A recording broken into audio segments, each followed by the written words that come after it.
Hi കൂട്ടുകാരെ, എല്ലാവർക്കും നമ്മുടെ പുതിയ വീഡിയോയിലേക്ക് സ്വാഗതം. ഇന്നത്തെ നമ്മുടെ റെസിപ്പി ബ്രേക്ക്ഫാസ്റ്റ് ആയിട്ടും അതുപോലെ തന്നെ ഈവനിങ് സ്നാക്കായിട്ടും ഒക്കെ കഴിക്കാൻ പറ്റിയ നല്ലൊരു നാടൻ പലഹാരമാണ്. നമ്മുടെ വീട്ടിലുള്ള കുറച്ച് ചേരുവകൾ വെച്ചിട്ട് നമുക്കിത് വളരെ എളുപ്പത്തിൽ ഉണ്ടാക്കിയെടുക്കാവുന്നതേയുള്ളൂ. അതിന് വേണ്ടിയിട്ട് ഒരു മിക്സിയുടെ ജാറിലേക്ക് 1/4 കപ്പ് തേങ്ങ ചിരവിയത് ചേർത്ത് കൊടുക്കുന്നുണ്ട്. കൂടെ തന്നെ ഒരു 1/2 ടീസ്പൂൺ നല്ല ജീരകവും ചേർത്ത് കൊടുക്കുന്നുണ്ട്. ജീരകത്തിൻ്റെ ടേസ്റ്റ് ഇഷ്ടമില്ലെങ്കിൽ ചേർത്ത് കൊടുക്കണമെന്നില്ല. ജീരകം ചേർക്കുമ്പോൾ നല്ലൊരു ടേസ്റ്റ് ആയിരിക്കും ഈ പലഹാരത്തിന്. ഇനി നമുക്കിതൊന്ന് ചതച്ചെടുക്കാം.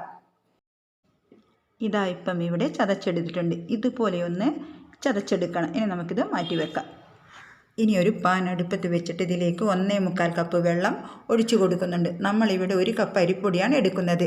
നമ്മൾ എടുക്കുന്ന അരിപ്പൊടിയുടെ അളവിനനുസരിച്ചിട്ട് വേണം വെള്ളം ഒഴിച്ചു കൊടുക്കേണ്ടത്. വെള്ളം നല്ലതുപോലെ ഒന്ന് തിളച്ച് വരണം. ഇതുപോലെ വെള്ളം ചൂടായിട്ട് വരുന്ന സമയത്ത് നമ്മൾ ചതച്ച് വെച്ചിരിക്കുന്ന തേങ്ങ ചേർത്ത് കൊടുക്കുക. ഇനി ഇതിലേക്ക് ആവശ്യത്തിന് വേണ്ട ഉപ്പ് ചേർത്ത് കൊടുക്കുക. കൂടെ തന്നെ 1 ടേബിൾ സ്പൂൺ നെയ്യ് ചേർത്ത് കൊടുക്കുന്നുണ്ട്. നെയ്ക്ക് പകരം നമുക്കിഷ്ടമുള്ള കുക്കിംഗ് ഓയിൽ ചേർത്ത് കൊടുക്കാവുന്നതാണ്. ഈ ഒരു സമയത്ത് നമ്മുടെ ആവശ്യത്തിന് വേണ്ട പഞ്ചസാരയോ ശർക്കരയോ ചേർത്ത് കൊടുത്തിട്ട് നമുക്ക് ഈ ഒരു പലഹാരം മധുരത്തിലും ഉണ്ടാക്കി എടുക്കാവുന്നതാണ്. ഞാനിപ്പോൾ മധുരം ചേർക്കാതെയാണ് തയ്യാറാക്കി എടുക്കുന്നത്. ഇപ്പോൾ ഇവിടെ വെള്ളം നല്ലതുപോലെ തിളച്ച് വന്നിട്ടുണ്ട്. ഇനി ഗ്യാസ് ലോ ഫ്ലെയിമിലേക്ക് മാറ്റിയതിന് ശേഷം 1 കപ്പ് പുട്ടുപൊടി ചേർത്ത് കൊടുക്കുക. ചെറിയ തരിതരിപ്പോട് കൂടിയ വറുത്ത പുട്ടുപൊടി തന്നെ വേണം നമ്മൾ ഇതിലേക്ക് ചേർത്ത് കൊടുക്കേണ്ടത്. അപ്പോഴാണ് നമുക്ക് ഈ ഒരു പലഹാരത്തിൻ്റെ കറക്റ്റ് ടേസ്റ്റ് കിട്ടുന്നത്. ഇനി ഇത് നല്ലതുപോലെ ഇളക്കി യോജിപ്പിച്ചെടുക്കാം.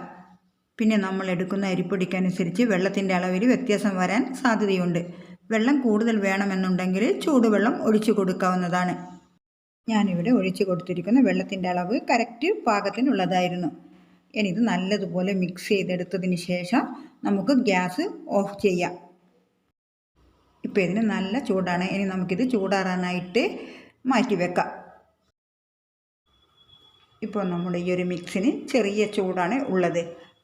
ഇനി ഇതിലേക്ക് നമുക്ക് 1 ടേബിൾ സ്പൂൺ കറുത്ത എള്ള് ചേർത്ത് കൊടുക്കുക. കയ്യിലുണ്ടെങ്കിൽ ചേർത്ത് കൊടുത്താൽ മതി.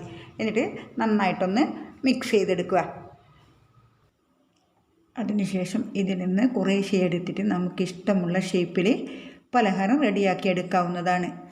ഞാനിവിടെ ചെറിയ ഉരുളകളായിട്ട് ഇതുപോലെ ഉരുട്ടിയെടുക്കുകയാണ് ചെയ്യുന്നത്.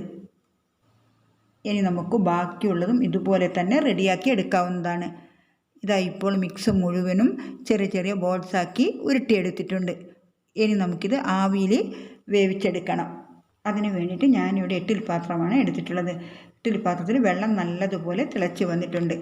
ഇനി തട്ടിന് മുകളിലായിട്ട് കുറച്ച് ചിരകിയ തേങ്ങ ഇട്ട് കൊടുക്കുക. അതിനുശേഷം തയ്യാറാക്കി വെച്ചിരിക്കുന്ന ഓരോ ബോൾസും തട്ടിലേക്ക് വെച്ച് കൊടുക്കുക. വെള്ളം നല്ലതുപോലെ തിളച്ചതിന് ശേഷം മാത്രമേ ഓരോ ബോൾസും തട്ടിലേക്ക് വെച്ച് കൊടുക്കാവൂ. അല്പം ചിരകിയ തേങ്ങ ഇതിൻ്റെ മുകളിലായിട്ടും ഇട്ട് കൊടുക്കുന്നുണ്ട്. ഇനി നമുക്കിത് അടച്ചു വെച്ചിട്ട് മീഡിയം ഫ്ലെയിമിൽ വെച്ച് 10 മിനിറ്റ് കുക്ക് ചെയ്തെടുക്കാം. ഇത് നമുക്ക് എളുപ്പത്തിൽ തന്നെ കുക്കായിട്ട് കിട്ടും. ഇപ്പോൾ ഒരു 10 മിനിറ്റ് ആയിട്ടുണ്ട്. നമ്മുടെ പലഹാരം നല്ലതുപോലെ കുക്കായിട്ട് വന്നിട്ടുണ്ട്. ഇനി നമുക്ക് ഗ്യാസ് ഓഫ് ചെയ്യാവുന്നതാണ്. ഇനി ഇതിൻ്റെ ചൂടൊന്നും മാറിയതിന് ശേഷം നമുക്ക് പ്ലേറ്റിലോട്ട് മാറ്റാം. അപ്പോൾ ഇത്രയേ ഉള്ളൂ. നല്ല രുചിയുള്ള ഈ ഒരു പലഹാരം നമുക്ക് എളുപ്പത്തിൽ റെഡിയാക്കി എടുക്കാവുന്നതേ ഉള്ളൂ. അപ്പോൾ പുട്ടുപൊടി കൊണ്ട് തയ്യാറാക്കിയ ഈ ഒരു പലഹാരം എല്ലാവരും ഒന്ന് ട്രൈ ചെയ്ത് നോക്കണം. ഉറപ്പായിട്ടും എല്ലാവർക്കും ഇഷ്ടമാകും. ഇഷ്ടമായ ലൈക്ക്, ഷെയർ, സബ്സ്ക്രൈബ് ഒന്നും ചെയ്യാൻ മറക്കല്ല. വീണ്ടും നല്ലൊരു റെസിപ്പിയായിട്ട് വരാം. Okay, thanks for watching.